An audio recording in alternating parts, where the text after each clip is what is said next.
52 years as a Vikings fan. 52 years.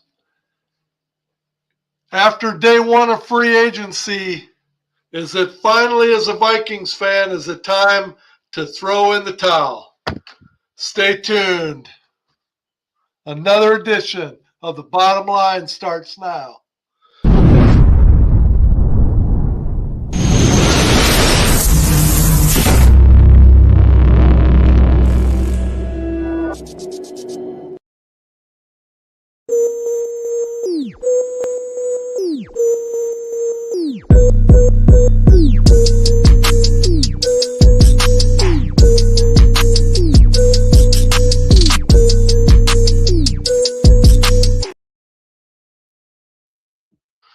Before I get my sanity back, let's talk about something else for a while before we get into the day one of the free agency in the NFL. Let's turn our attention.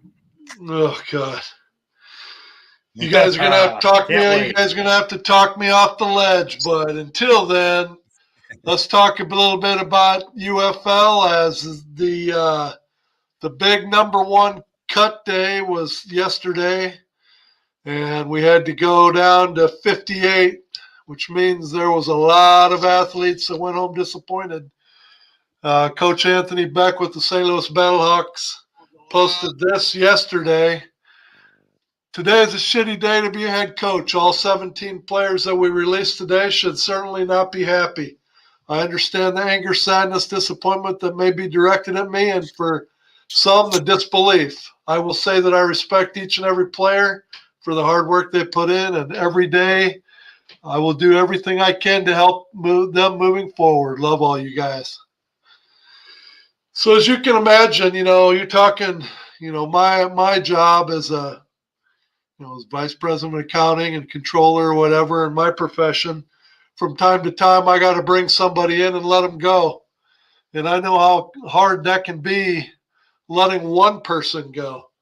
Can you only imagine to have to sit there time and time, 17 players in a row, and basically tell them that you've crushed their dreams? Can't be an easy thing, I'm sure. So I gotta think that was a pretty rough day for Coach, but something that he takes on doing what he does. So let's get into a little bit on the cuts. Part of the game. Yep. So, Brett, let's talk first about the team that has a shot maybe to win it all this year. The Birmingham Stallions. What was your impression of the cut down day yesterday? Well, we all knew that we were going to have some surprises from every roster, from every team. Yesterday, going from 75 to 58 players. One I did not see coming with Birmingham was all USFL cornerback. Played his college ball at Michigan, played for the Philadelphia Stars last year, and led the USFL with 6 interceptions. Channing Stribling. I did not see that coming, especially if the Stallions do have any weak spots on their roster. It would probably, if you had to point a finger, it would probably be at the secondary. So that was one that really jumped out at me.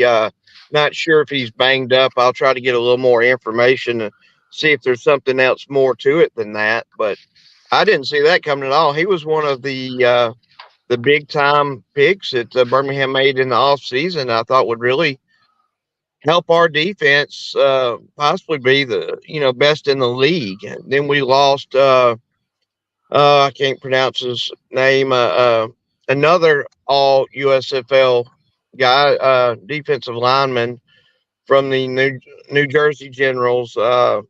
Let him go, Matafa or whatever. Then another one, left tackle, that played for the Generals. We ended up trading him, I believe.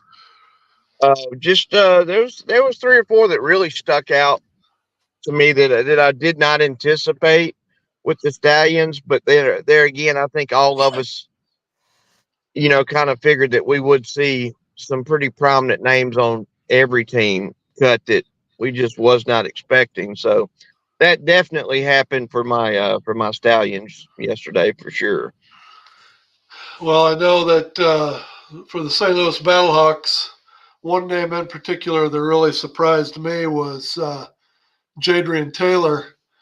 I believe it was in 2022. He led the state of Texas in sacks when he played for Texas El Paso, and had a lot of speed. I mean, his 40 time was pretty impressive for a defensive lineman. I want to say, if I remember right, it was a 4.3 something as a defensive end.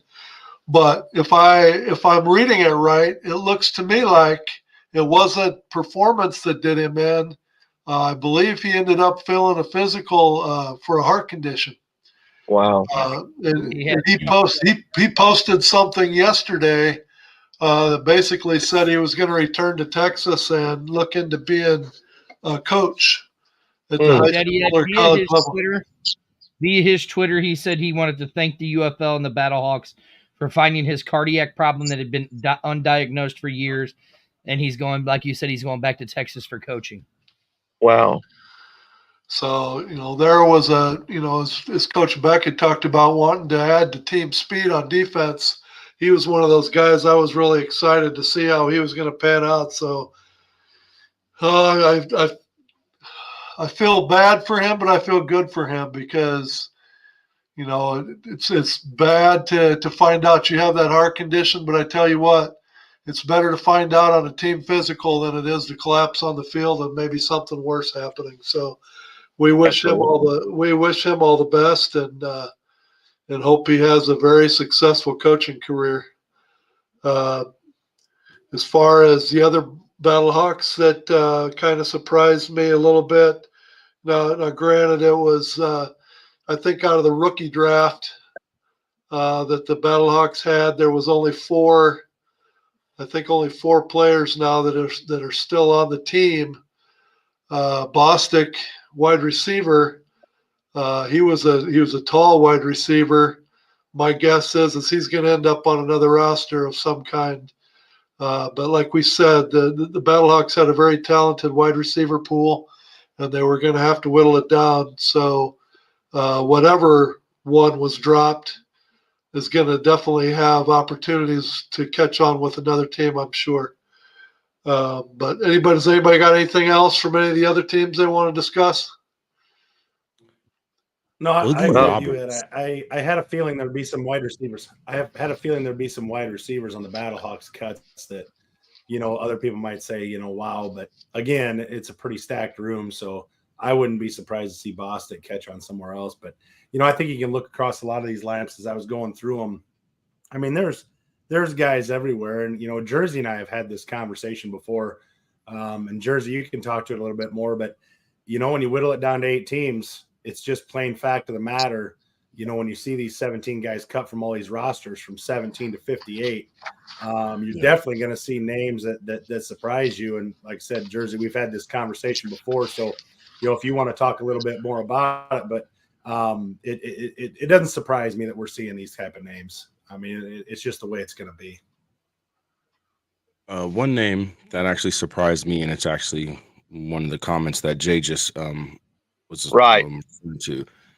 Boogie Roberts getting cut was huge for me. DC cutting Boogie Roberts. That was one player I thought on the defensive side that could make any roster, let alone a starting roster. So that was one name. Even Beasley in San Antonio, with the Brahmas letting go one of their sack leaders from last season, as well as one of their leading tacklers and one of their best defensive players altogether last season in Beasley. That was very shocking to me as well. And then Morgan Ellison getting cut from that running back room in Arlington. That's a surprise. And Dylan as well in Memphis. I mean, there was a lot of names that I seen come across that cut list for several different teams where I was actually really surprised. You know what I mean? And it baffled me because, Easy, like you said, we've talked about this. Having only 8 teams makes it hard for all these guys to make a roster. Because if we had more teams, we would, of course, these guys would have a spot on the team. But those were some of the names. Dylan from Memphis, Boogie Roberts from DC, Morgan Ellison, and like I said, a few other names of the players that it just baffled me on how these guys. I mean, you had six all USFL or USFL All Pros from last season get cut. That's a lot of talent. You know what I mean? So it was a big surprise to see some of these names on these cut lists. Honestly, it was a big surprise. I can honestly say that. And what's I know even worse, I looked at go ahead. no, I looked at a lot of the it's- comments that were talking about the cuts, and yeah, I agree. Yeah, could we have more teams? Absolutely, but this is what they went with, and this is kind of the nature of it. So, I mean, it was inevitable that we were going to see some of these names come across. Whether it be Dylan or Roberts or whoever. I mean, it's Luis just Aguilar. inevitable. Yeah, but it does. It does talk to. I think. Chris made the comment in the comment section there that it does say how strong our league is going to be. I think the level of football is going to be a lot better. And I thought it was good last year, but I think it's going to be a lot better this year. And I think some of these cuts are definitely a testament to that for sure. Definitely. well, and we had a few surprises. I mean, the list is pretty short, really, across the board on the cut list. Can you only imagine? I think we're going to have, when we have this same discussion after they get down to 50, we're probably going to have a lot longer list than what we've got tonight, because I got to imagine those last 8 spots are going to be pretty critical. I mean, so. Now, did I see somewhere where those last 8 guys, is there going to be some connection to the team yet, or are they just cut and they're gone? Is there going to be some kind of, like an injured list IR type of thing, or are they just cut? Somebody help me out. I think they have the ability to have inactives, and because I know Coach Beck talked at one time about the fact that they were going to carry one additional wide receiver and make him inactive for the game, but it was going to allow them to carry an additional receiver. So my guess is they must have so many spots for inactives to kind of keep rights, I guess, to a certain number of players. This kind of reminds me of one thing the XFL did in 2020 that, in my opinion, was fantastic, and that was having the Team 9, to where you just had a bunch of players that just didn't quite make the cut, so to speak, on the 8 teams, but they practiced throughout the season, and any of the teams that had a need to fill if an injury or something like that came up, they could pick one of these players off of Team 9, and they would be game ready. They were going, scrimmage against one another during the year and continue to practice, throughout the weeks. And that's something I wish that maybe the UFL would look at, in the coming years, as having something similar to Team 9 with the XFL in 2020. The one note I would make about Michigan Panthers, the Colby Tucker, we've had a pretty long-standing connection with LaColby. We brought him in back when he was making pizzas in Chicago, and it's been something to watch what he's turned into. I mean, he was signed by Atlanta, I believe, correct? And they ended up releasing him, and the Michigan Panthers picked him up, and the guy's a specimen. There's no doubt. He's like 6'7" or 6'8" or something like that. He's 300 and some pounds. I just think that, when you talk about Atlanta to Michigan, and now he finds himself without a team, I don't know. Maybe it just comes down to where he tries to hook up with an arena team. Anywhere where he can start getting some game experience, start getting some games under his belt, starts getting some film that teams can see. But he's got the size and the strength and everything I think he needs. It's probably just the fact that his talent is so raw. And when you're going up against best of the best, you may face it. A lot of these rosters have NFL experience up and down the line. It's just hard to offset that NFL experience when you've had none. So Right. hopefully, Did you say Lacoby Tucker in an arena league? 6'9", 300 pounds. Can you imagine that guy in an arena league?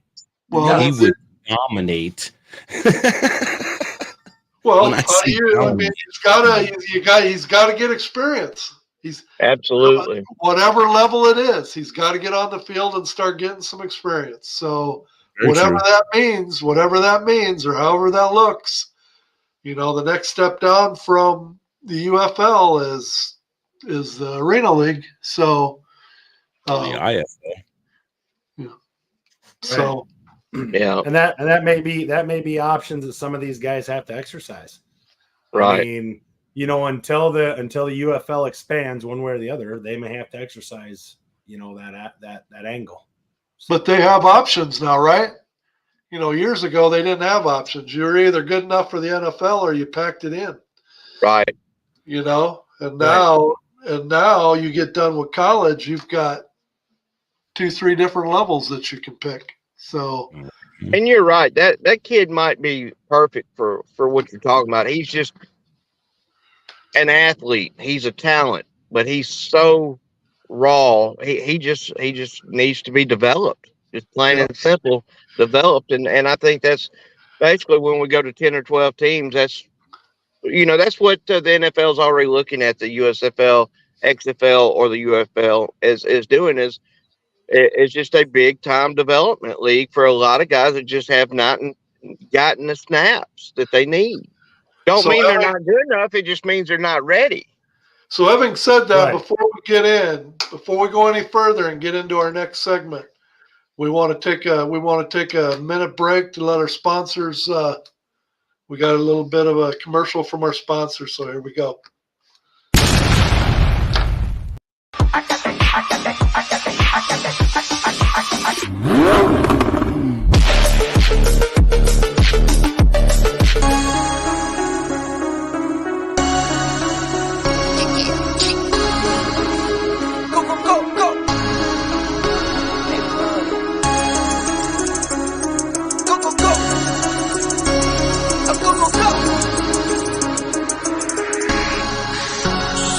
Hit for my wins, I need my hands. This life is real, and they pretend. Hey, motherfucker.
Get out the wild sun. When you think about it, in one short week of Fuel, since we launched the Fuel Sports Network, look at the lineup of shows we've already got on the network. And tonight we've got the pleasure of having Jersey on our show from the Vegas Gridiron Podcast, and I'm sure he can speak a few words about what it's like for him to be a part of Fuel. It's a blessing, man. It's a blessing. It definitely is, as well as an honor to have the title of West Coast Program Director of Fuel. There's just so much that we've got coming that we're working on behind the shadows, behind closed doors, that this network is going to be able to offer sports fans. Yeah, we got those cable networks out there like ESPN and Fox and CBS Sports and all that good stuff. But what Fuel is going to be is something totally different, and it's going to be next level. And I'm just happy to know that with the traction that we've already built up, like Daddy Ed was just saying, we've only been out. The network's only been launched, maybe 2 weeks now? And look at the lineup of shows we have. So it's an honor and a privilege to be a part of the Fuel family. And I just want to say thank you to everyone that supports Fuel, the Fuel Network, the Fuel family of shows that we have, and just everything that we are bringing to you. Just know that we're doing this because we know it's what you guys as fans and viewers want. So just be prepared for what Fuel has to offer and what Fuel is bringing to the future, man. There's a lot coming. And again, I'm proud to be a part of it. So does anybody have any parting shots for the UFL? Yes, I do. Okay. Actually, I do. Now, Okay. Brett and Easy, you guys both brought up the fact of the UFL, it would be easier for these guys to make it on a team if the UFL had more teams. My whole thing is we should have started off with 12 teams this season. Going into this season, we should have started off with 12 teams. And the reason why I say that is because it would have been easy. You would have been able to take 7 out of the 8 XFL teams, which basically, of course, you would leave Vegas out because we have no field out here to play at. So you would take 7 out of those 8 USFL or XFL teams and then take 4 USFL teams. And the reason why I say 4 is because you would add in a Canton team, whether you move Pittsburgh to Canton or however you move a team to Canton. That gives you 4 USFL fields and 4 teams from the USFL who have fields to play on. Then you add in 8 more teams. Well, it would technically be 8 teams from both the USFL and the XFL when you would rebrand the Houston Roughnecks and the Houston Gamblers, correct? Right. So that gives us our 12 teams. Then you make the season longer. On top of making the season longer, extending it to 12, 14, or maybe even 16 games, you give us a 2 or 3 round playoff. 6 teams in each conference, because you'll have to move over at least, one of those teams as far as Seattle or Orlando and move them over into the USFL conference.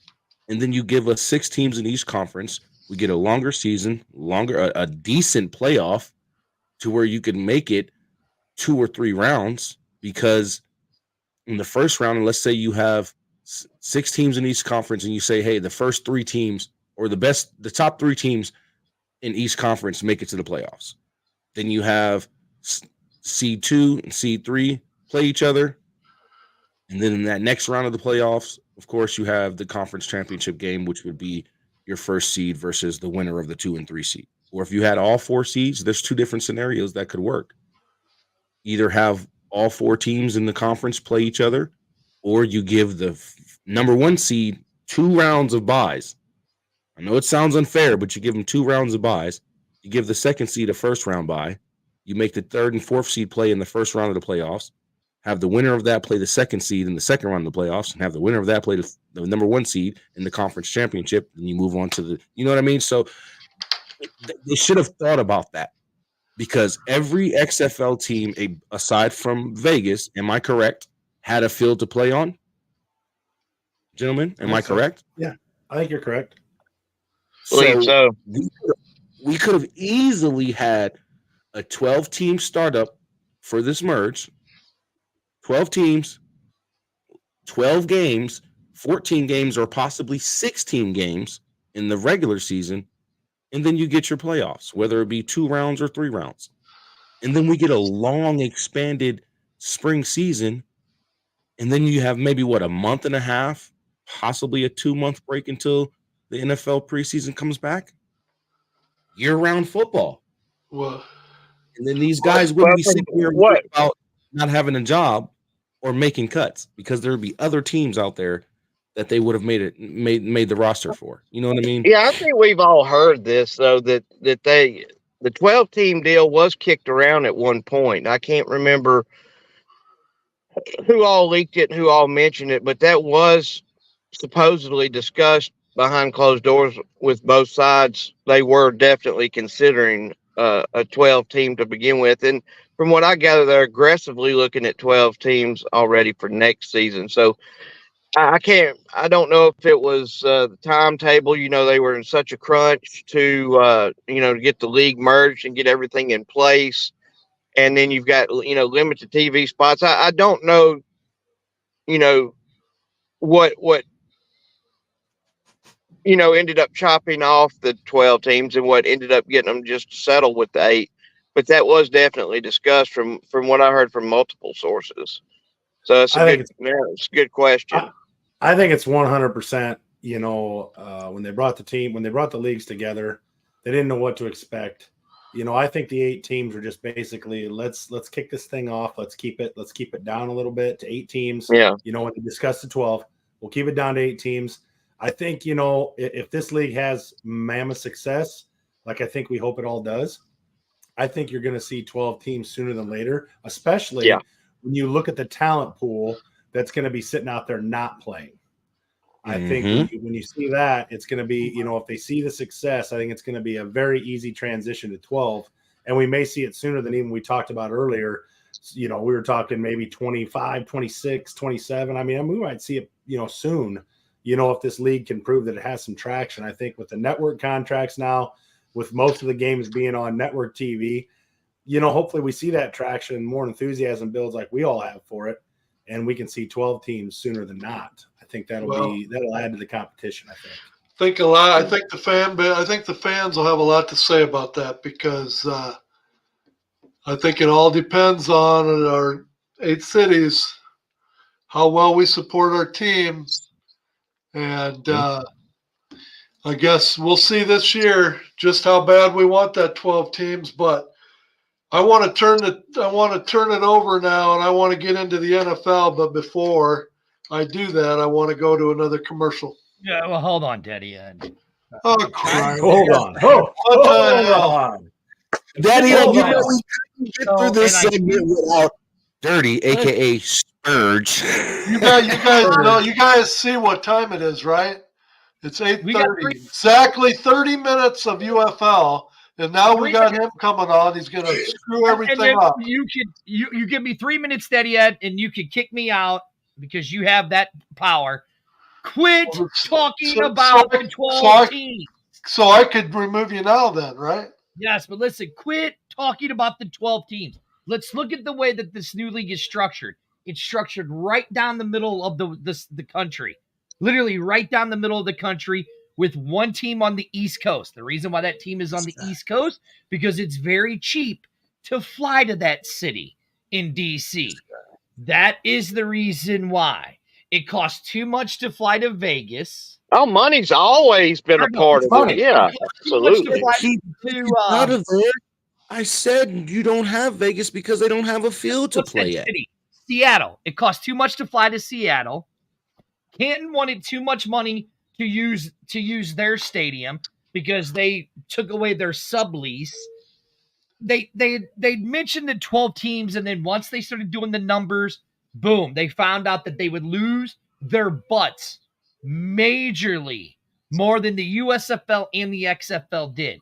You guys got it. We got to remember, and Brett had said it in other chats with people when they talk about, well, the XFL won. Before Daddy Ed kicks me off, Brett, who came to who? Who came to who?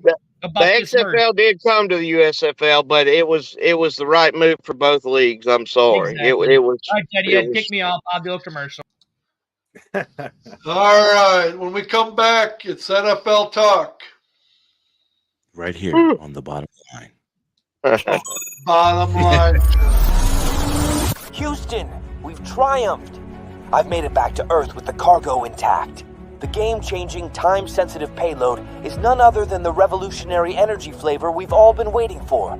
Introducing Merc Mayhem, Cherry Limeade. Merc Clan played a crucial role in securing this energy flavor, and together we've unlocked the future of power. Merc Mayhem is not just a drink, it's a statement, a fusion of relentless energy and bold flavor. The secret is out. Merc Mayhem is set to redefine the energy landscape, leaving ordinary drinks in its cosmic dust. Get ready for a taste explosion that matches Merc Clan's unparalleled power. Join the revolution, and let's unleash Merc Mayhem upon the world. Astronaut M signing off.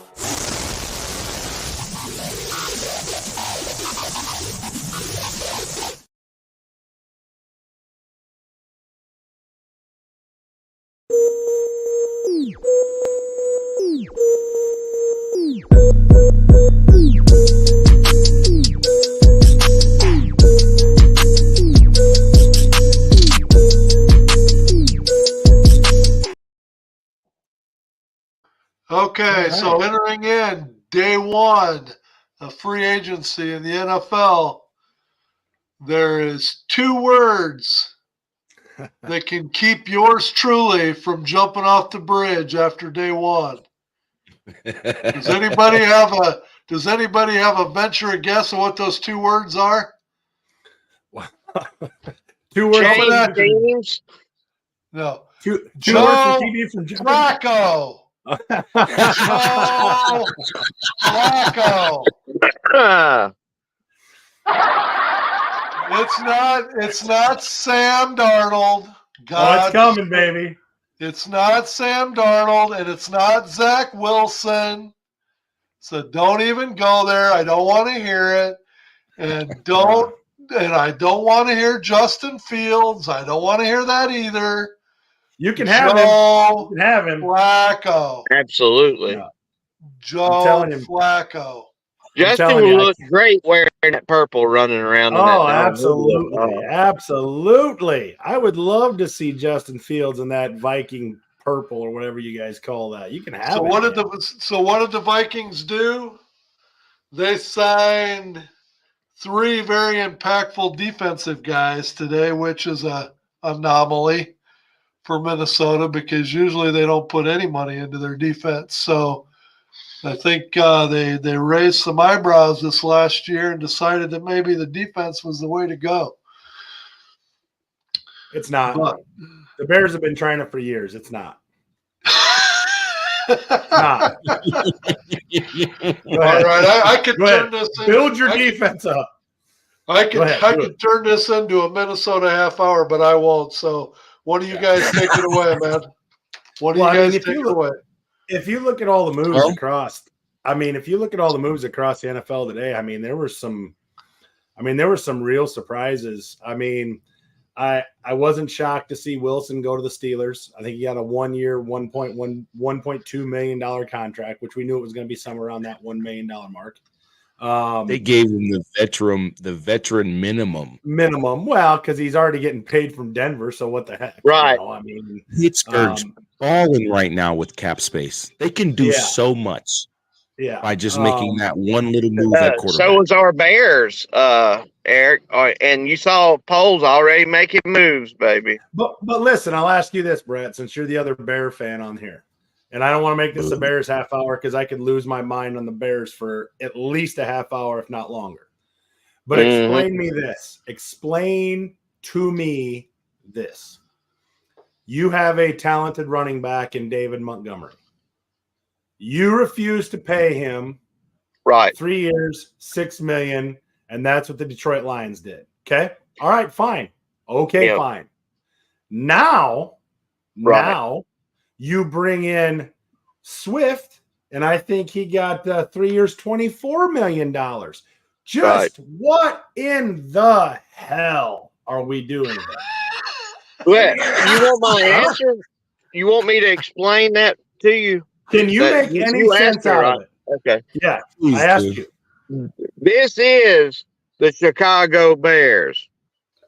That's the answer. Yeah, you're right. If that's You're not exactly right. that's not Chicago Bears, I don't know what is. It's a roller coaster. It's always been a roller coaster. Hell if I know. That's my answer. But here's what I'll tell you. Here's exactly what's going to happen. I think the Bears draft Caleb Williams, whether you agree with it or not. It's irrelevant. I think the Bears draft Caleb Williams, and I think Justin Fields is still on the roster. At least That's a hurt. At least come start of the season, unless the Vikings won, in which I'd be more than happy to, but I can't see that.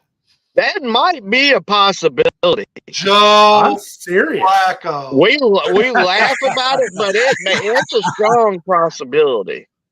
Joe. Well, I mean, what other answer is there? Would it be crazy if Joe Flacco comes to Minnesota?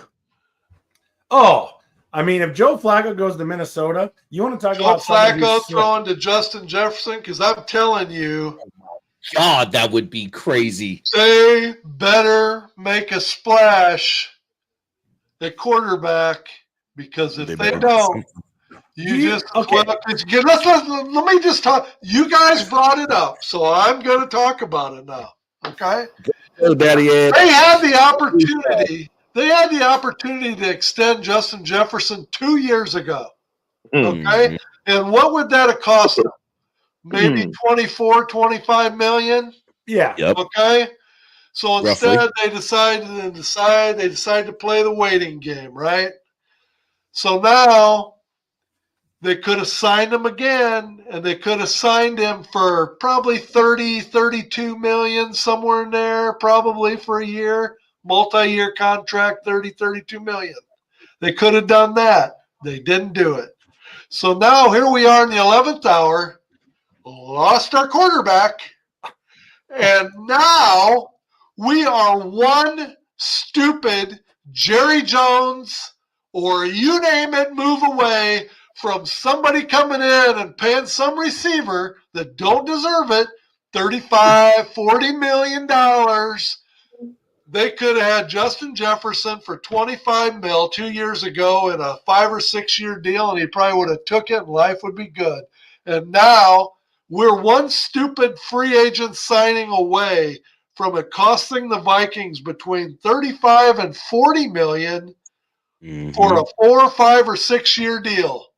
So again, stupidity. And that's why I got my towel here. You know, he hate me. Hey, listen. I am this close to throwing in the towel. 52 years as a Vikings fan. I can't take it anymore. Because if they go into a total rebuild, Jefferson is good as gone. Yeah. And now he's in the final year of his contract, so even the trade value is going away, because teams aren't going to give him the house for a trade now, because, hell, they just got to wait it out for the year, and they can sign him. Yeah. So, I mean, I don't understand it. I'm at a loss for words. So, Daddy Ed, I got an extra Cowboys jersey over here for you. At 3 o'clock in the morning, I woke up saying, Joe Flacco. That's got to be the answer. Joe Flacco. I got an extra Cowboys jersey for you. You want to come on aboard? You know? He's not putting that damn thing on. No way. Well, the only thing I can say that's similar between the Vikings and the Cowboys is I think Kirk Cousins and Dak Prescott probably got the same amount of playoff wins. That's about it. No, don't do that. Dak has and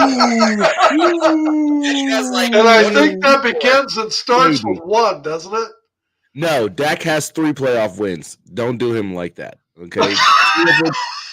They were all 3 wild card wins, but hell. I was fixing to say, I didn't know he had 3, to be honest with you. I mean, I'm shocked. All wild card wins. But there were 2 teams. There were 2 teams in the NFL today that really took a hit on their roster.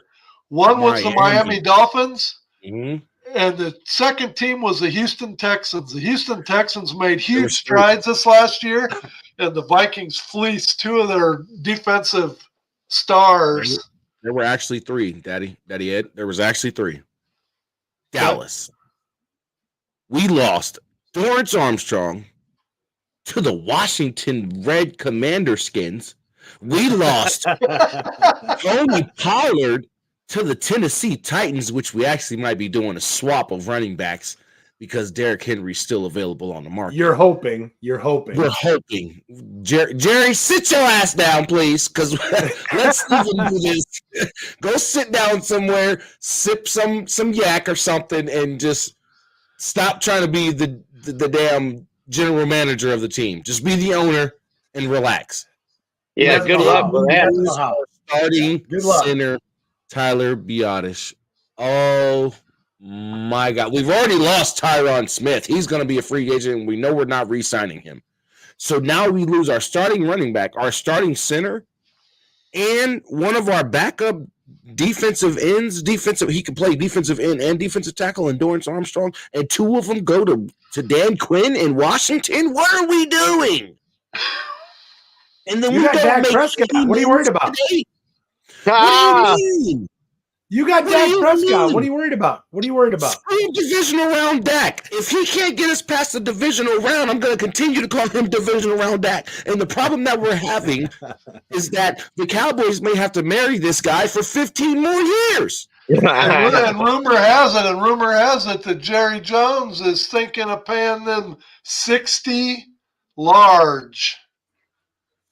Jerry That's Jones why is I'm thinking of saying. That's why I'm extending his saying we're contract. one stupid contract away from from a total rebuild.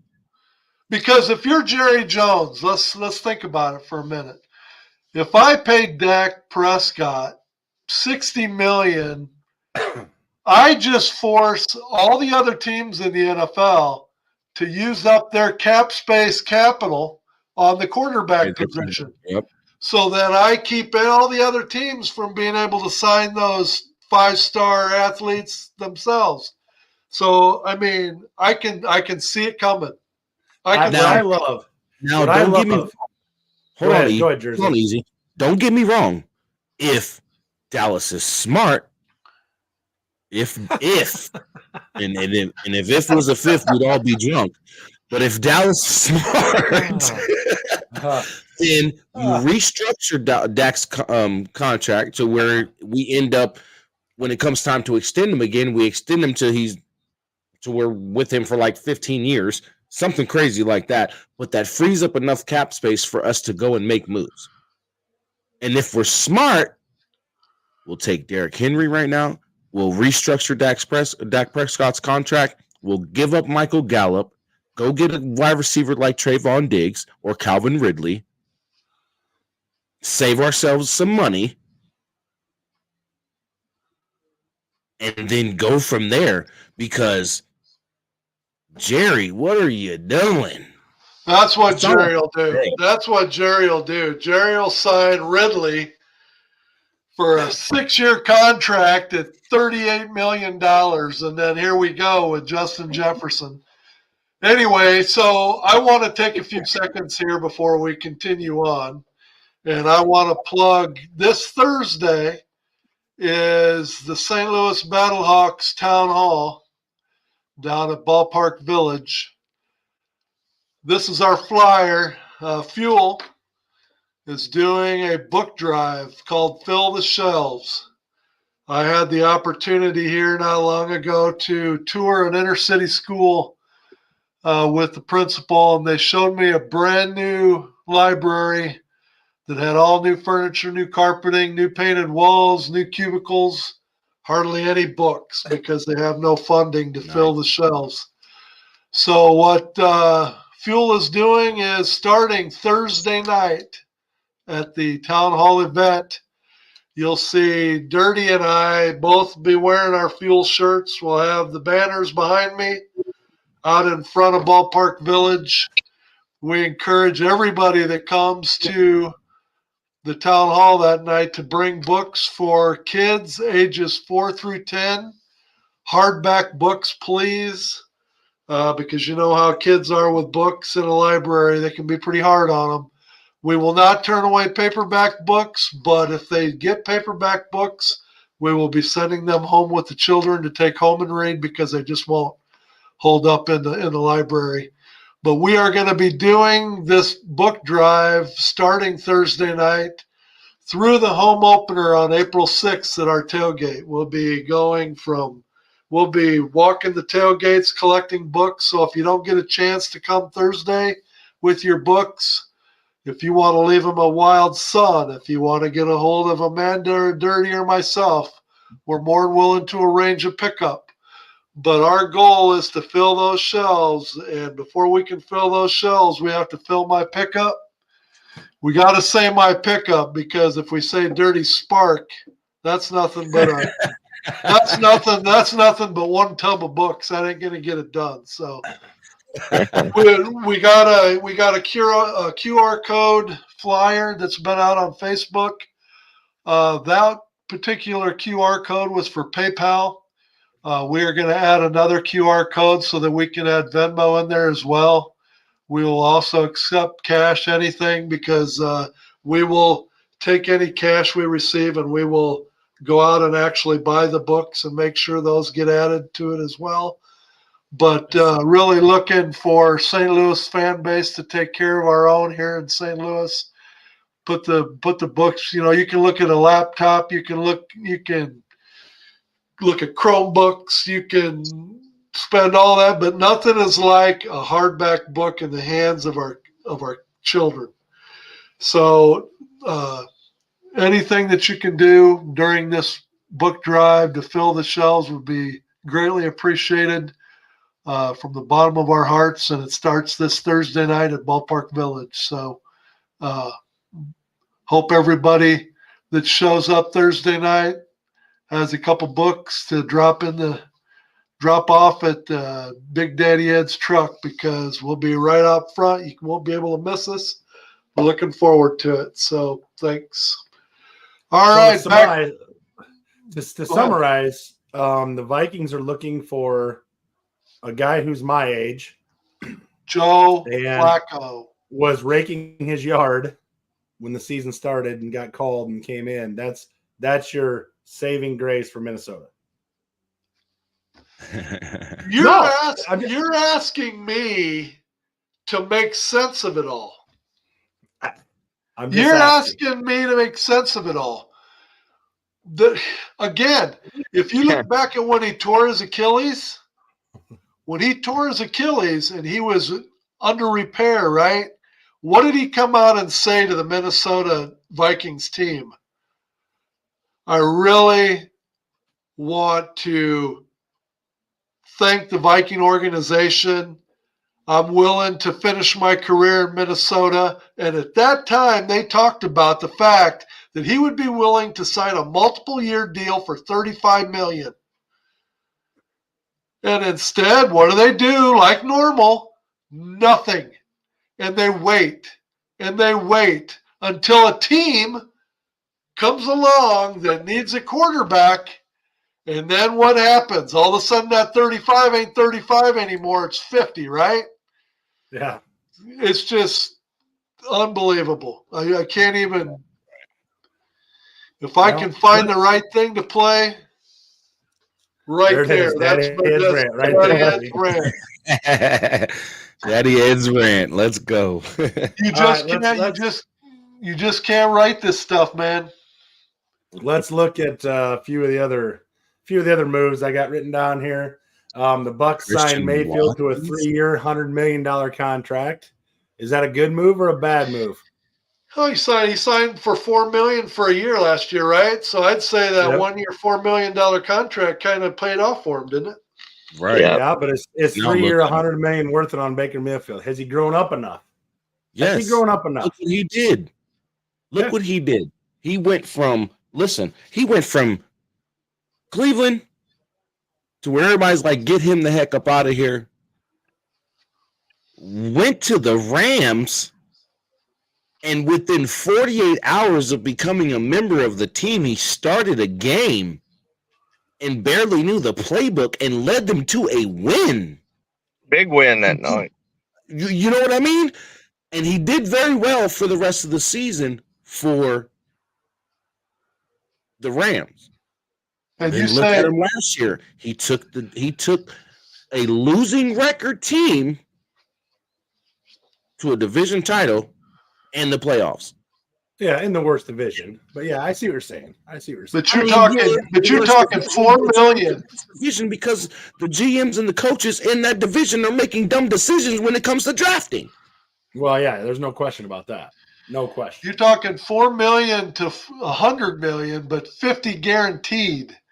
Yeah. So he got a 1-year deal for $4 million, and it turned into $50 million guaranteed. He earned Okay, it. here's No, another he one. did. I mean, He earned it, but here's another one. Saquon Barkley to the Eagles, 3 years, $37.75 million. That was a slap in the face to the Giants. Oh That man, is there cannot be a but, Giants but fan. answer me this. Answer me this. DeAndre Swift, what they were paying him compared to what they got to pay Barkley now. Yeah. Performance-wise, was there that big of a difference between DeAndre Swift and what they're paying what Barkley? Hell yes. I mean, hell yes. Saquon Barkley was the heart of the Giants team. Especially that's all they had. With Daniel Jones, Mr. But that's all they had. Danny Dimes. so, of course he was a heart and soul. That's all they had. I mean, So with that in mind, if you look at the production he had, yards from scrimmage alone, he was in the top 5, top 10. right, but DeAndre why Swift. is You don't think that DeAndre Swift for the Giants wouldn't have been doing the same thing last year? But Jersey, answer me this. Why is that? For the Giants, no, because they didn't have no damn quarterback. But listen, why was Saquon Barkley putting up those numbers? I can tell Because you. their quarterback sucks. Right, but And here's when, the difference. when your coach doesn't have enough faith in you throwing the ball downfield, But listen, here's there's the also easiest another way to reason. go. Let me hand this off to our running back. Yes. So when your touches, when you're getting the type of touches, say Saquon got compared to, name your other guy. I mean, yeah, he's getting more opportunities in that offense. But, is that going to happen with the Eagles? Yes. Is he worth? Now Is you he get the worth? option. You get the option Right. now with him and Jalen Hurts. You So have the now you option, need to know who's going to run the ball. but now you have the option. But what I'm saying is this: for $37.75 million, which Swift was a lot cheaper, you still was had a lot. options with Swift. That's a lot of money. Now But you're bringing who's Barkley, better? obviously bigger name. He's I would argue he's a better running back. There's no question. But I mean, was it worth the money? I mean, let's face it. The way the NFL has gone, running backs, they didn't hardly get drafted in the first round anymore unless they're studs. So I mean, Here's another one. Here's another running back situation. Green Bay Packers, Aaron Jones. Glad you brought this up. Arguably, I mean, he was good. He was all that they needed. yeah, So especially at the end of the year. They release him.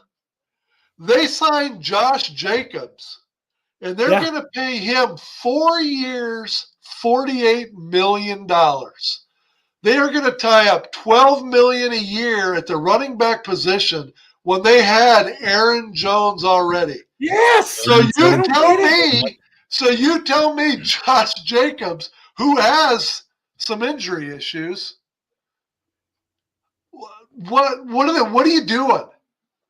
I mean, I'm happy about it because I want the Packers to use up cap space, but I don't understand why you take an Aaron Jones, who's a dual threat receiver, running back for the Packers, and release him to bring on a player that you got to pay a hell of a lot more money to. That he's not going to get you any more than what you already had. He is though. Look at that. He is though. Aaron Jones I has not been the runner that Josh Jacobs has been in the last 2 seasons. Let's stop it right there. Jersey, have you watched the Packers game? There is no more impactful player. Aaron Jones took games on his back at times for the Packers. And now their belief is we're going to let him go. And now Josh Jacobs is that guy. That's a risk, man. You know where I hope? You know why I hope Aaron Jones ends up? Of a record-setting season for himself. You know where I hope Aaron Jones ends up? right here. Of course you would. That'd You be love cute. Aaron Jones playing behind Joe Flacco. Throwing to Justin Jefferson, Hawkinson. There's a comment there. Mike is right.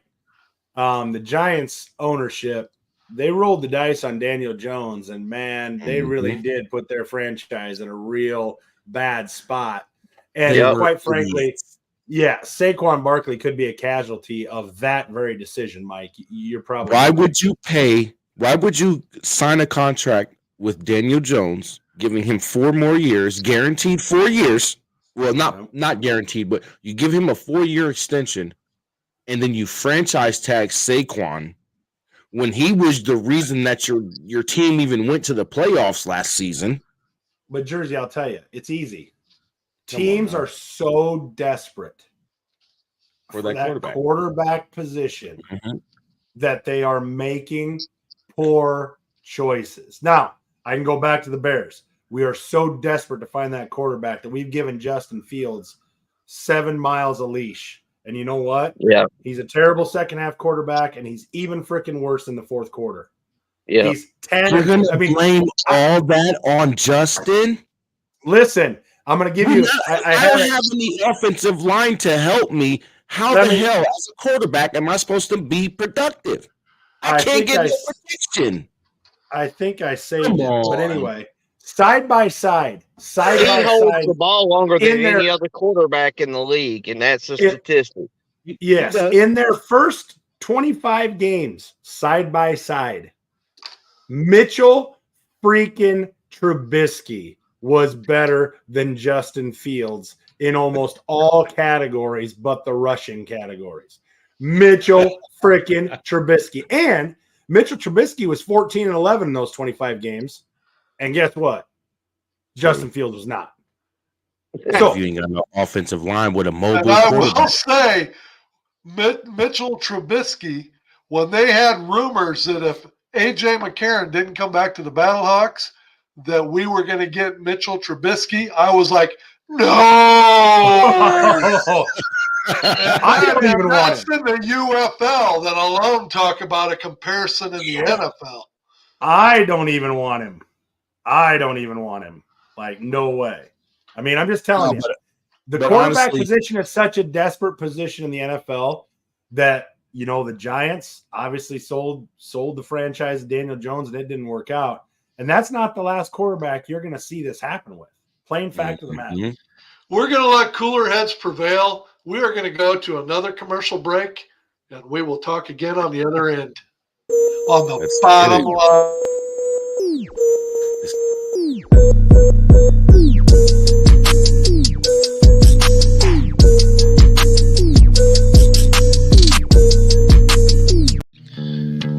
Same great taste.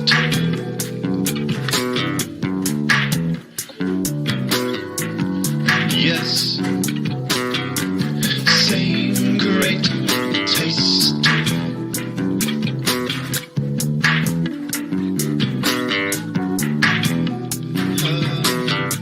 Same great taste.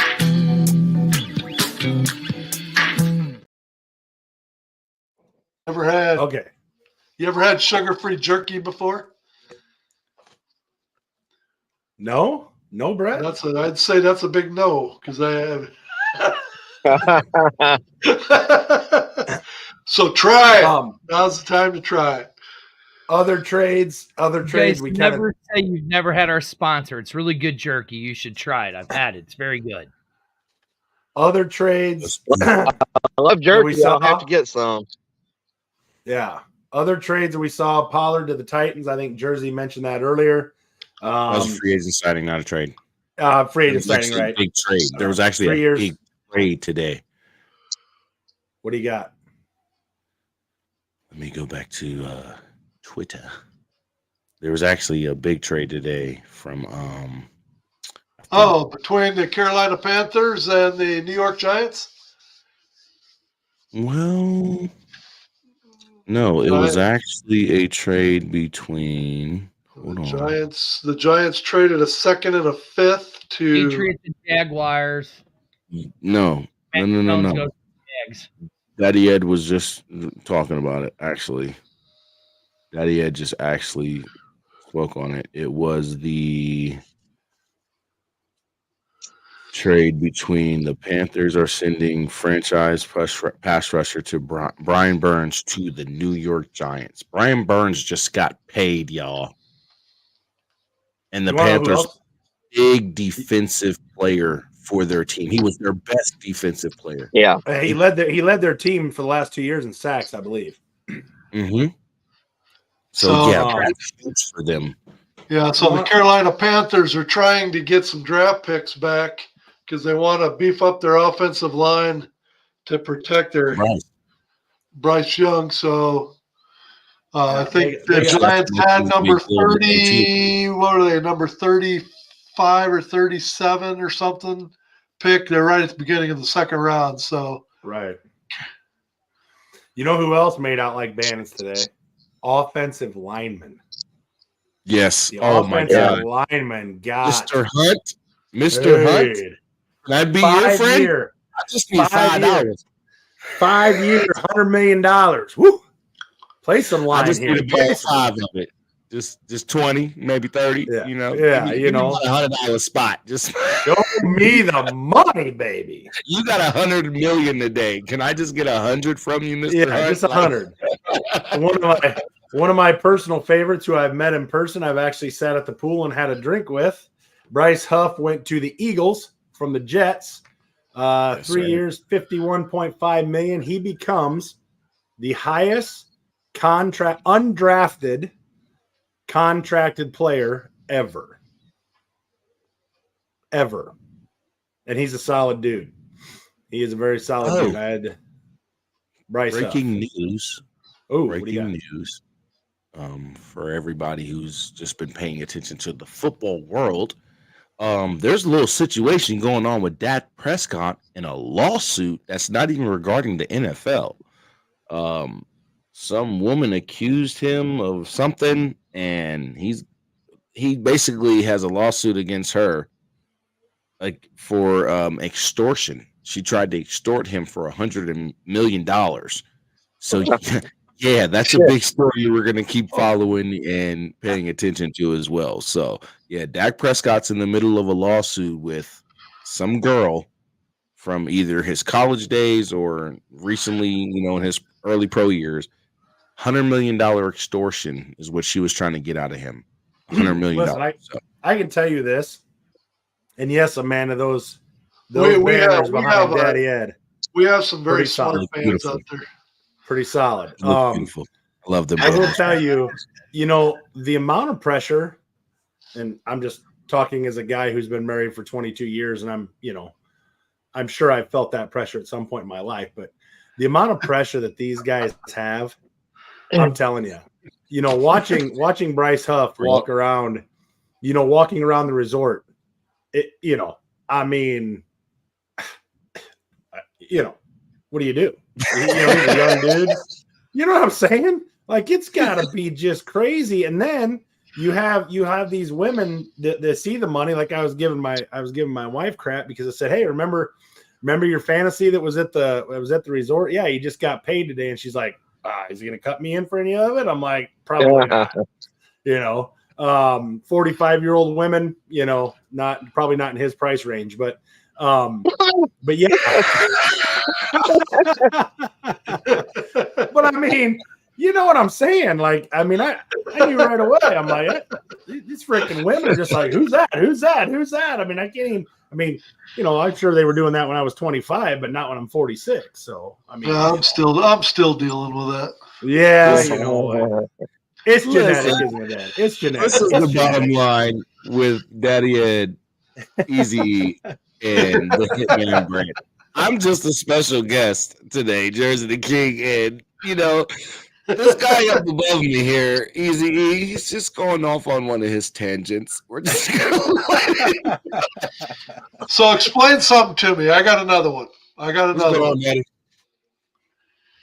You got a running back that has been top 5 in production for several years now, finally gets a coach in that's got a chance to turn the team around relatively quickly, and you decide that you're going to accept a 2-year, $11 million $11 million contract to play for the Washington Commanders. Oh, Why awesome. why would you spend all those years with the Chargers to finally be able to maybe catch lightning in a bottle? Get it? Chargers lightning in a bottle right before your career is over, and you go to the Commanders Because of Coach Quinn. But that's a defensive guy, though, man. I mean, here's the Doesn't deal. matter. I know, but I'm going to tell you this right now. And Colin Cowherd and I may agree on a lot of things. We may disagree on a lot of things, but I'm telling you right now, if I'm in the NFL, I want to go to a team, and my team, of course, hasn't had one forever. I'm going to a team that their head coach is offensively oriented. Holy crap.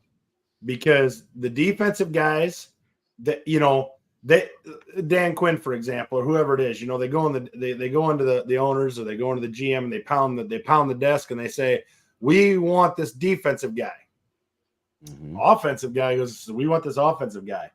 The way the NFL is structured now, it all leans toward the offense. Yeah. So, holy cow. We got some breaking news. Now what? The Bengals are releasing Joe Mixon at running back and signing Zach Moss from the Colts. Yes. Zach Moss is signing a 2-year, $8 million deal with the Bengals that includes a $4.525 million payout in 1 year. They're just cutting him.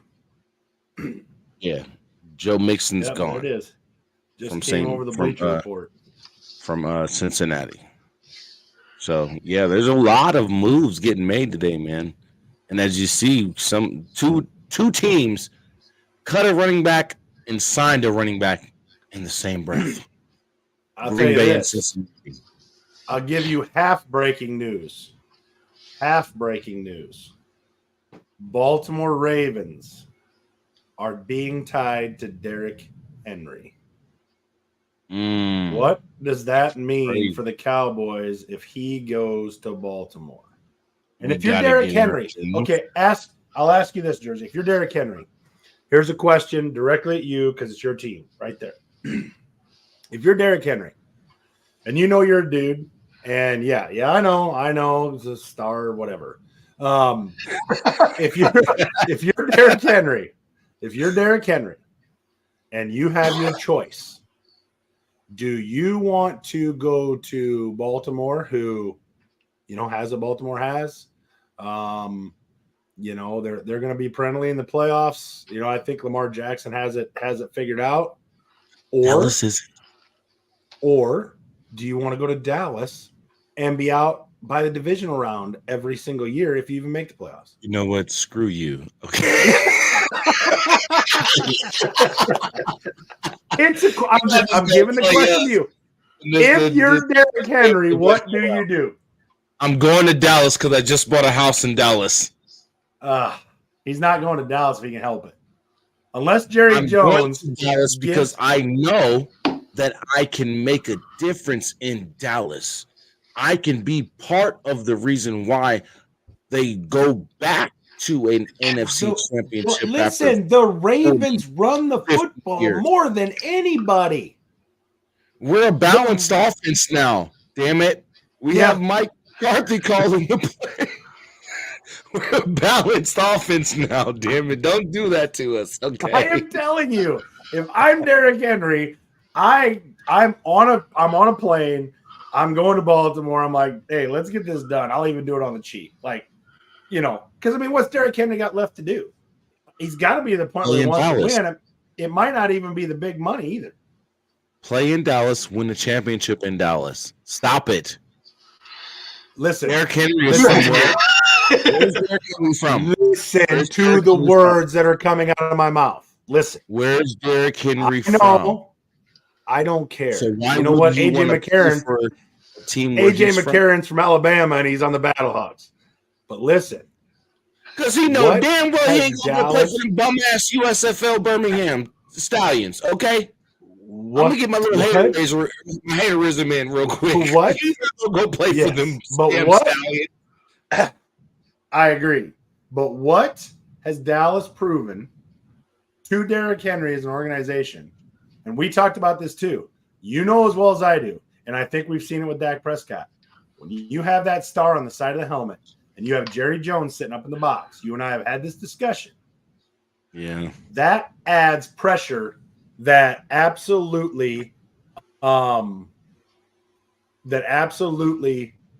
I think it causes some of the premature folding, if you will, that we've seen in some of these Dallas teams. So why would Derrick Henry want to do that?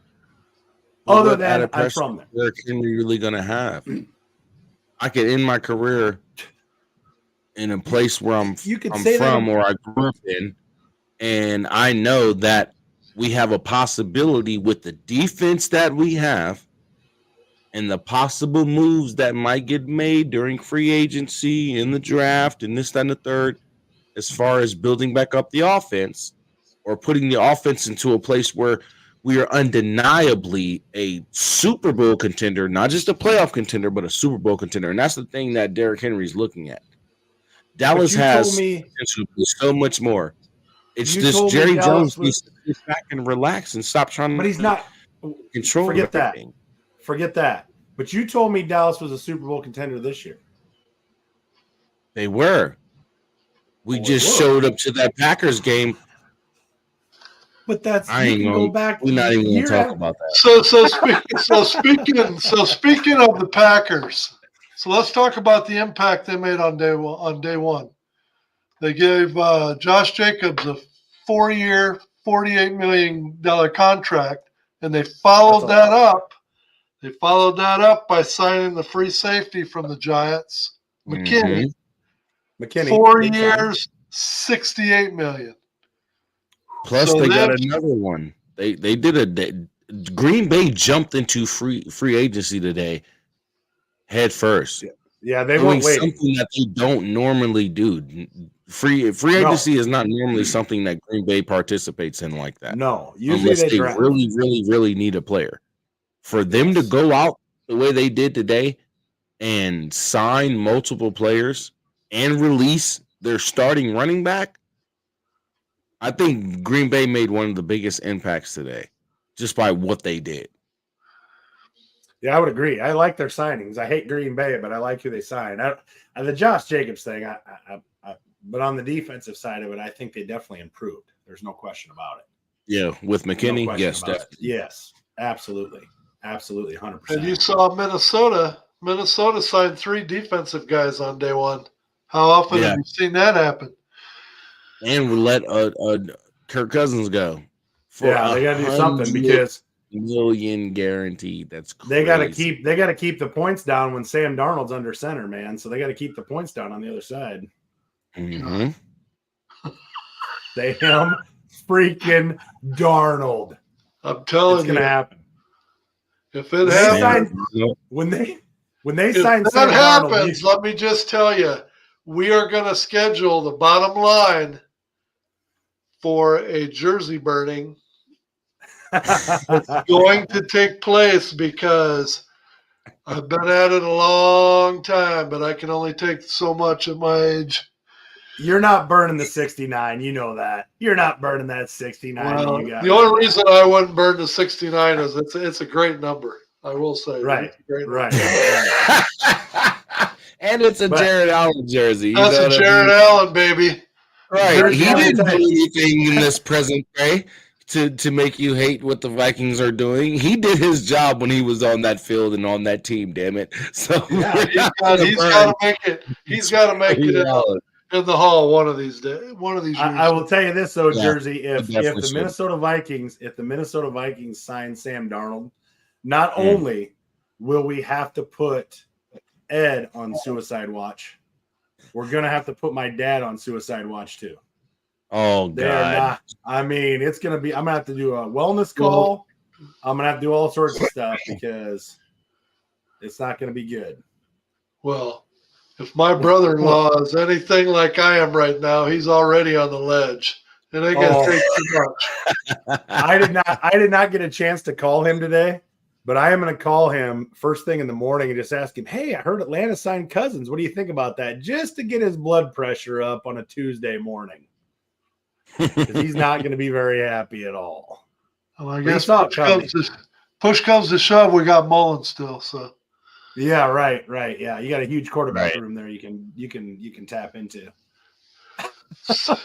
so so what else do we got? We got any other signings of note, or do we need to? I hope Um, tomorrow. I hope tomorrow is just as crazy as today was, man. Today was fun. Looking at the waiver was a wire and couple. seeing all the deals come across. I think they're There was actually a couple. Tommy Townsend, the punter, is leaving Kansas City, and Matt Areza is actually going. He's going to be the only punter on Kansas City. There's been a few, man. There's been a few. Chase Edmonds is re-signing with the Buccaneers. So does Gardner Minshew take over the starting job with the Raiders since Garoppolo got suspended? ooh. I honestly think so. Yeah, I think he He's probably has the a guy. good opportunity because of the They way signed he him 2 years, $23 million. Yeah. So if Joe Flacco doesn't happen, maybe Garoppolo.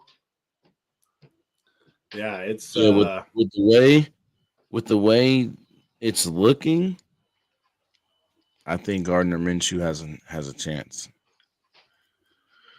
oh hey, half breaking news, Ed. Vikings eyeing Aaron Jones. Packers wanted running back take 50% pay cut, if not more, before release. Vikings, Aaron Jones, baby. That'll be huge for you guys. That would be Losing Dalvin. that almost becomes a Swami. Greg Karnak prediction there, right? But okay, so Aaron Jones goes to Minnesota. Moss is off the table already. Breaking news. Derrick Henry goes to Baltimore. Where does that leave the Stars at? No running back. Madison. They can have Madison. Cheap. Mm-mm. Real cheap.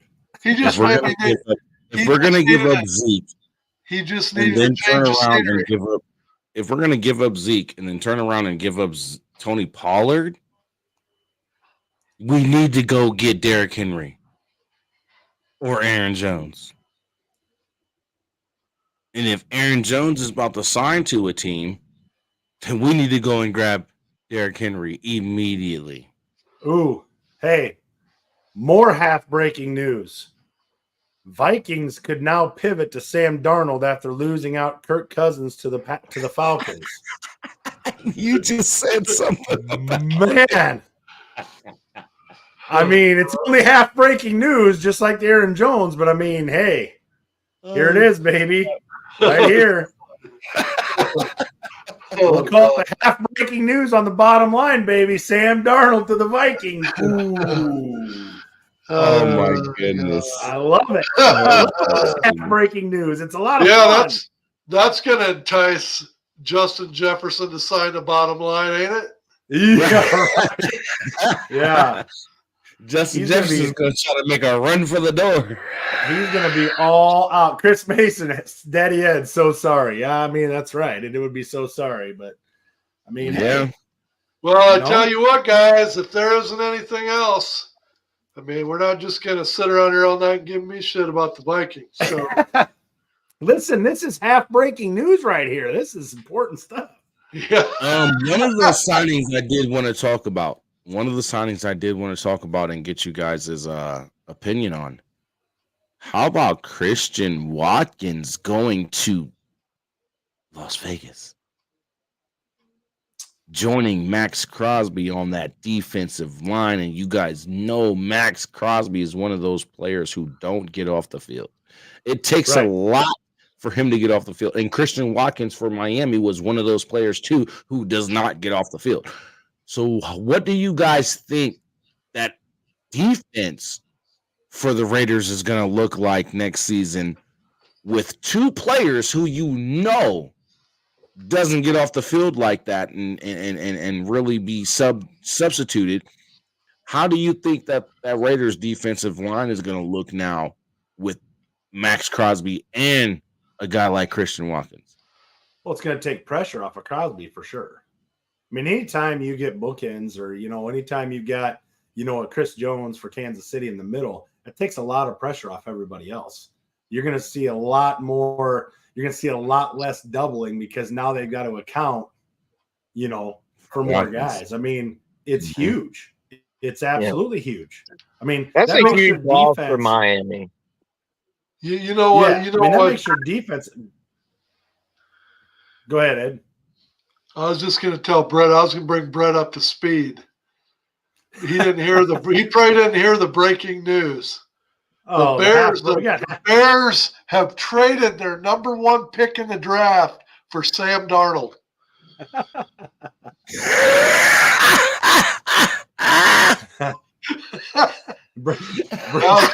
Well, wait a minute. That was only half breaking news. Yeah, Brett, you have missed so much half breaking news that has made Ed so happy.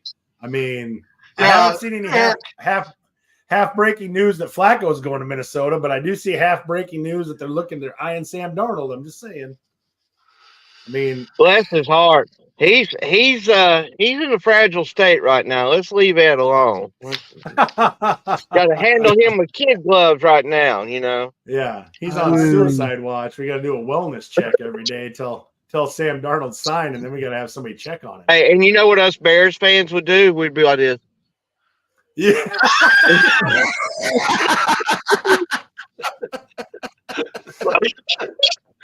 I can tell you what.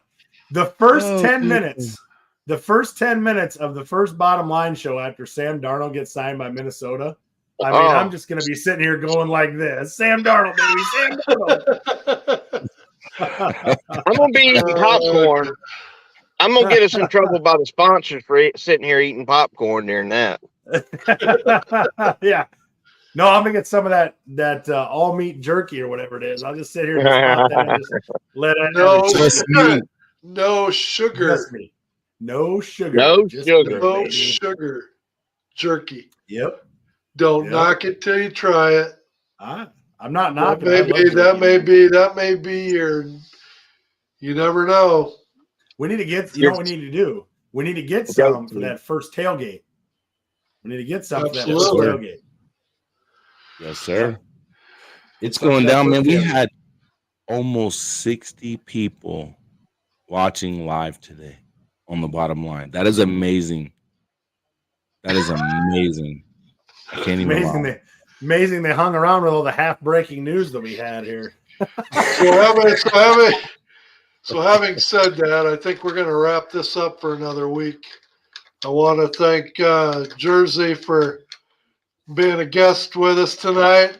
If you want to let everybody know where they can find you, Jersey. You guys can find me at Jersey the King on Facebook, of course. Royalty Gamers and Podcasts on TikTok and Twitch. You can also find me at the Gridiron on TikTok, Instagram, Kick, Twitch, and all the other social medias, Facebook, Twitter, all that. So you guys know, just go check out the Gridiron Podcast, which is THA podcast the with an A, Gridiron Podcast as well. And I'll see you guys Saturday for another live edition of the Gridiron Podcast show right here on Fuel Sports Network. But yeah, that you just search for the gridiron, and you'll find any and everything on the Gridiron Podcast Show. So I will see you guys Saturday. Thank you guys for having me today, and Absolutely. Thanks thank for you coming on, Jersey. for everything that the board of the directors and just the network is doing for us as shows individually to grow and get recognized. So it's an amazing thing, man. There's a lot we got going on with Fuel, and I'm just excited for the future of what Fuel has to present. We're almost 2 weeks away from the UFL kickoff, on top of every other sport that we're going to get into and cover here on Fuel Sports Network. So we want to really, really thank you guys out there for supporting what we're doing, because without you guys, none of us Brett, be where we're at. Brett, you want to take us home and give us the final statement for the bottom line? Y'all want us to take us home? Take us We home. we should have definitely covered some of the scrimmages this weekend. That's another thing we should have covered. We'll have to get into that next week. But again, thanks everyone for joining, for putting up with Ed and another one of his epic rants. There will be plenty more to come in the near future, I'm sure. We're happy to have Eric back on the show, back in the States. I'm sure he'll be going on another vacation here in the next 2 to 3 weeks. But while we've got him, we're glad he's here. And again, guys, we're just 19 days away from kickoff of the UFL. And that, ladies and gentlemen, is the bottom line. Yes, See you sir. next week. I'll let y'all later.